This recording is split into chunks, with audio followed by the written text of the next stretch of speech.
Hello everyone, Aimer back with another Mission Impossible episode review on this very, very hot summer night here in Toronto. This time I am reviewing Season 6, Episode 5, which is called Shape Up. I had to look this term up. I had no idea actually what shape up actually means. It refers to the early morning time when guys who work at the docks actually arrive and they get assigned their tasks for the day and that sort of thing. They call it shape up for whatever reason. Anyway, this one starts with a cold open. A fellow named Morgan tells dock foreman Frank Delaney about a worker who intends to testify at a grand jury soon, which poses a problem for someone named Mr. C. Delaney signals his henchman Mike Saunders to cause an accident, and the poor guy gets crushed by a heavy container. Morgan confirms that the problem's been taken care of and leaves. Jim pulls up to a rug craft store for instructions in his blue hardtop. The mission? The IMF must eliminate the syndicate's control of the waterfront, which Delaney maintains by offing witnesses and other chicanery. We get an apartment scene with policeman Bill Orcott, who grew up with Delaney. He tells us that some 10 years ago, Delaney killed their mutual friend and fellow foreman, Tom Murphy, on a ship called the Orion, but it was declared an accident at the time. At a waterfront bar, ship captain Jim has a drink and Willie enters, telling Saunders that he's with the syndicate and he wants him to keep an eye on Delaney, who's under suspicion for something unspecified. Morgan arrives to give Delaney his cut from the syndicate, and they have a bit of a tense conversation as Barney gets a job as a dock worker and messes with the thermostat for the warehouse, causing a whackload of merchandise to be damaged and earning Delaney an earful from Morgan. Frank arrives home to find Casey there as Tom Murphy's now grown-up daughter Martha, who's returned back to her roots for some comfort and quiet. Frank offers to put her up in a hotel, but his wife Jenny insists that Casey stay with them. Frank overhears Martha hearing things and telling them to stop. Casey tells him that she hears her father playing darts like he always loved to do, and she knows her father isn't dead. The next morning, Frank and Mike look at a rechristened ship, which he knows is the Orion. Some of the equipment on board confirms this. He talks to Captain Jim, who says he knows a rumor about the murder and the ship has been bad luck ever since, and he hears painful noises at night. Frank wants the ship gone, but Jim says it needs lots of repairs, which Frank tells Mike to take care of pronto, tells Jim to shut up about the ship. Frank confronts Casey about looking around his house, telling her to get out. He wonders whether all of the trouble has something to do with her recent arrival. Barney's next trick is to mess with the sprinklers, and he then heads to the bar and asks Captain Jim about his jinxed ship. Jim says the stories are true and tells the assembled sailors what he's heard and seen, earning some hearty laughs. One of the guys makes a phone call as a bartender tells a group about what happened to Tom Murphy aboard the boat. Barney continues to play darts to make the thump-thump noise Casey mentioned earlier. Frank and Mike confront Jim about telling the superstitious workers about his ship, telling him that it's been repaired and they expect him to sail on the tide, which Jim says suits him just fine. But the next morning, Jim says the crew abandoned the ship after spending the night there, frustrating Delaney to no end. As they head off the ship, Frank and Mike see Casey walking around and saying she's drawn to the ship because her father is coming back. Casey is introduced to Mike, and Frank tells him to take her out and figure out what she's up to. The two do go out and they have a fun time. Casey tells Mike she thinks her father is still around in secret, trying to keep the waterfront honest. One of Frank's men searches Casey's room, finding an envelope with a note to be opened if she dies, fingering Frank for killing her father and admitting that she returned in an effort to get him to confess. Frank calls Mike at the bar with the information and telling Mike to get rid of her and tells his other man to make sure that Jim's ship sails quickly without any more foul-ups. Before Mike can get back to the table, Willie asks him what he knows about the recent warehouse accident. He says he doesn't know anything that isn't common knowledge. Mike asks Casey to head out to talk in private, stops his car and starts to choke her, but she's able to subdue him with a knockout ring. She leaves as Willie takes him to an IMF room, while Barney sets off the sprinklers, ruining more warehouse goods. The next day, Delaney tells Morgan that he's being targeted, and the syndicate needs to help him. He pleads his case. First, Casey shows up as Martha. He doesn't say that, but Martha shows up. Then the Orion ship coming back. Something is going on. Morgan says, Frank, you got it backwards. Your job is to make sure things are smooth for the syndicate. And if he can't do it, someone else will. Jim calls Delaney and says that the Union hasn't been able to get him a crew. So Delaney makes a call to the Union himself, which Barney intercepts, with Mike sitting in a chair still unconscious. Barney says he'll get a crew there for the morning, and when Frank goes back to his car, Lieutenant Orcott is there, warning him that he knows about the trouble Frank is finding himself in lately, and says Delaney will come to him eventually, which Frank shrugs off. Jim returns to the ship and is alerted to the sound of Delaney's man watching him at gunpoint. Fortunately, Willie is able to come up from behind and subdue him, putting him on ice.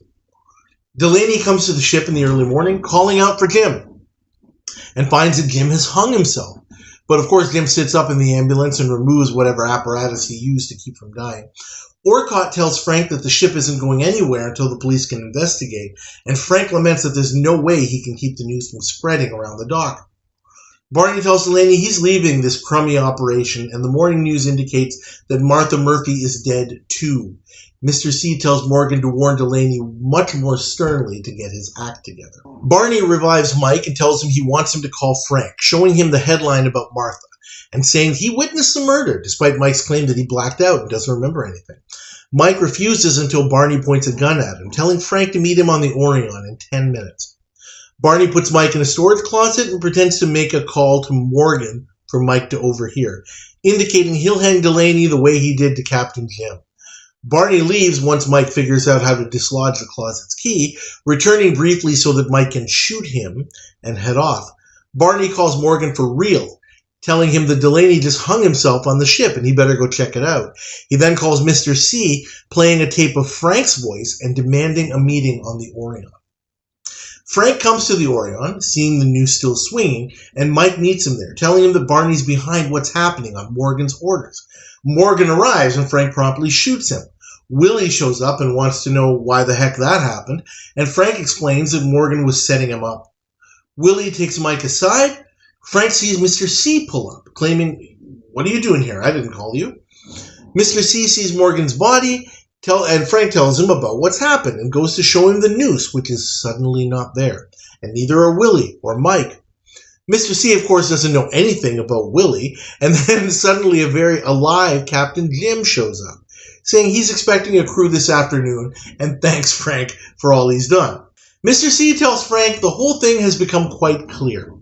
Frank has spun a fantastic yarn to try and get himself off the hook for all the problems that have happened, or worse, he's completely losing his marbles. He hands Frank over to his goon. Fortunately for Delaney, the lieutenant stops by and offers him a ride to the police station, which is accepted. Mission accomplished, even with a theme song power-up as the IMF drive away. I'm going to give this episode a grade of a C+. That is much, much, much higher than I expected to give it, based on my recall of the episode. It's very similar to what I thought and said about the Season 4 episode called Phantoms, if you remember that. I'll tell you the write-up that I had from a couple of years ago when I started thinking about ranking these episodes. What I said at the time is this. This one is difficult to summarize the plot of in a sentence. Gerald O'Loughlin as Delaney just doesn't make a good Mission Impossible villain. Nothing personal against him. Not everyone is a fit for every kind of show. There's nothing challenging here for the team at all, as their target basically casts his own gravitational field of schmuckery around him, from which he cannot escape. Christopher Stone is okay as the marked sidekick Mike Saunders, which keeps this episode out of the depths of the pit by him showing competence. Fake death spookery put on by the IMF never works well, and this is a perfect example of that. So I wrote something similar about Phantoms, and I remember saying that I have to walk a lot of it back, and I am walking a fair bit of it back. The general gist of what I wanted to say really does not come out well in that paragraph that I just quoted from. I'm reading it from my screen here. Let me start by talking about the good and why this episode, which I would normally give a D- to, I'm really raising it up much higher to C+. First of all, just the overall feel of the episode is very... The only word that I can think of, I want to say that it's neat. It's really appropriate. It's a very proper and good change of pace from the usual type of stuff that we have seen. A great example is all these scenes that we have at this dockside bar where, we get sailors and longshoremen and warehouse guys and all that, blue-collar guys just hanging out. And, you see a whole bunch of ordinary-looking guys just being ordinary and just hanging out in a bar after work. We're so used to seeing these sorts of scenes happening in more upscale establishments over the years, in kind of like a tavern or, a hotel, cafe or something like that. And in this one, the mood and the scenery, it just seems to fit in so well with the overall episode. It's not contrived, it's just really a good, perfect setting. A lot of it meshes together way better than I remember. The pacing of the episode is good. The plot is quite cogent from end to end. There's not as much dependence on the spookery. I think this is another one very much like Phantoms that I prejudged based on the fact that, oh yeah, this is another one where they throw out a whole bunch of spookery. They really don't. They absolutely don't. Really, what the IMF does is they use innuendo and kind of the threat of spookery. The only thing that what you really call spookery is Jim, pretending to hang himself. But that is about the story. That is a necessary plot point in order to move the story forward and to basically kind of put Frank Delaney over the edge so that they can complete the mission. So it's not just spookery for the sake of itself. It's about the story, and the whole episode is about the story. And that's good. And that's why I have walked that back quite a bit. I know that I said something similar about Phantoms as well. However, I'm going to say that there will be some episodes coming up in this season and the next where there will be spookery and there will be the supernatural, and it won't be good, okay? And I will point that out, but this episode should not fall into that category. Here, it's not that bad. I want to say, as another point on the good side, I was going to actually say it as something that was bad. It's kind of a point-counterpoint in a sense. The counterpoint was going to be that the IMF seems to be in complete control. Like, nothing really goes wrong at all in this episode. And I also was going to say that this plot is one of those that's not so great because it depends on getting into someone's head and making them believe something or trying to get something out of them that you can't really predict. That's really not fair to say about this episode. Even if it were, even if you say that, the IMF is basically already knows how Frank Delaney is going to react to all of this. That's not even so important. As Jim says in the apartment scene, this is not really about what Delaney believes or doesn't believe.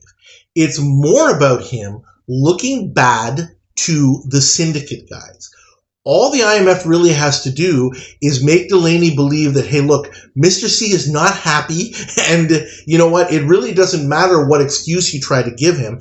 Any excuse that you give, it's not going to matter. That said, as I mentioned, the IMF really doesn't have any difficulty. There's nothing here that really causes a problem for the IMF. Moving on to things that are not so good. I mentioned in my previous blurb that Christopher Stone was really good. He's okay. Nothing wrong with him. He's competent as Mike Saunders. He's obviously an intelligent guy and adept at being Frank Delaney's henchman. I wouldn't say that he's really a great character, but he's just fine. Same deal about Gerald O'Loughlin. I do kind of stand by a little bit by my comment that he's not the greatest fit as a Mission Impossible villain. However, I will say, and you may recall that we did see Gerald O'Loughlin in the season 2 episode, The Killing. And that one also had, if you remember, a lot of spookery and effects. And I remember saying that so much time and effort was spent on those effects and spookeries. And proof is in the pudding. You can't argue with success. Mission Impossible did win Emmys that year for the effects and the lighting and all of that kind of stuff for that episode. It was really, really well done. But they spent a lot of time on it. I will say that Gerald O'Loughlin seems to fit a lot better in this episode than he did in that one. Because, to me, he comes across as that kind of blue-collar guy. His voice, his mannerisms, it fits a lot better in this episode than it did in that one. In terms of his character of Frank Delaney, I said in the blurb that he casts his own gravitational field of schmuckery about him. That is not fair. I am completely going to take that back. He has the requisite lameness that any villain or antagonist would need in an episode like this. But he's not a schmuck. That is really not fair. And the reason I've come to that realization is because of the episode from earlier this season, Encore. William Shatner, in that episode, I mentioned that, when somebody is subject to the level of gaslighting that the IMF is putting on a person, it's just part of the human condition. You can't resist that level of somebody literally changing the reality all around you. He figures out that he's being targeted. He said, come on, all of this stuff can't be a coincidence. And as I mentioned, it's neat how, or maybe I didn't mention, it's neat how the IMF is basically able to tie that in, and instead of that being a hindrance, hey, you know what? It's actually a good thing if he figures part of this out, because then he'll use it to protest his innocence. And guess what? Mr. C isn't going to care, right? So that only helps us if he's smart and he figures part of it out. The bottom line is he can't really do anything about it. In a way, I just realized this literally as I was saying what I just said. In a way, you could almost call this a little bit of a Kansas City shuffle on the part of the IMF. Frank Delaney figures that this is about him. Somebody's targeting him. There's all this stuff about Tom Murphy and the murder that I committed. Whereas the IMF is like, well, yeah, we are kind of using that, but you know what? Really, we have a bigger, a bigger thing that we want to get you for. We're driving you nuts because we really want you to get in that car with your buddy Bill Orcott and testify against the syndicate. And we're going to use that to make sure that you get in that car and get put into protective custody. So, you know what? There's a lot more neat stuff about this episode. Certainly way more than I gave it credit for. So, with that, I am going to stick by my grade of C+, kind of on the borderline of B-, I would say. I can't really pick out anything that I would say that, oh, come on, that was really, really bad. There is a little bit of flatness to the plot, but as I mentioned, it is cogent, and everything around it in terms of the screenplay, the setting, the mood that is created by everything that's going on, it comes together well. Some aspects of it you might consider a little bit cookie cutter, but it's fine. Anyway, I think that's all I have to say about that. That's a lot more than I thought I was going to say about this particular episode, which is not a bad thing. It's definitely a good thing in this case. Thank you all as always for watching. Please like this video review. Please subscribe to my channel if you haven't already. I appreciate the increase in subscriptions that I've been seeing lately. And please continue to leave your comments. As always, I look forward to everything that everybody has to say. Thank you again, and I'll see you next time.